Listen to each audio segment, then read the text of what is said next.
Lately, I've been putting some extra effort into my photo grid. So I wanted to share 3 strategies that you can use if you're trying to give your feed, if you're trying to give your grid a little bit more of a consistent look. If I scroll all the way back to fall, one of the first things that you'll notice is color consistency. Now, because I live in Ontario and the trees change color between summer and fall around September, October, it's a really great time to tweak or adjust the way that you're editing. So usually when it comes to fall, I'll add a little bit more saturation or kind of selectively change the hues that are in my photos. So in some cases, the photos will be a little bit more orangey yellow, and in other cases, they'll be, maybe a little bit more red. And alternating between that, in between the seasons, can help give your grid a little bit more of a stylized feel. But the other one you might notice is that I tend to alternate my subjects. So in some photos, there's a very strong central subject. Like if I have a photo of a car,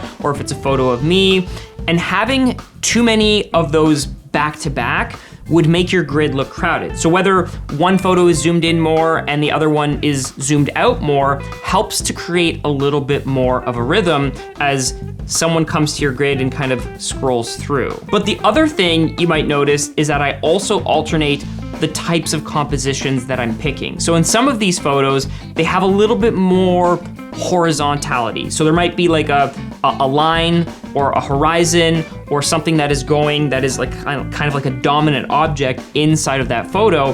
And sometimes I'll try to like place them at the top of the frame. Sometimes I'll place them at the bottom of the frame so that there's like more sky in one and less sky in the other. But then other photos also have a little bit more verticality. So like this waterfall, for example, or this road.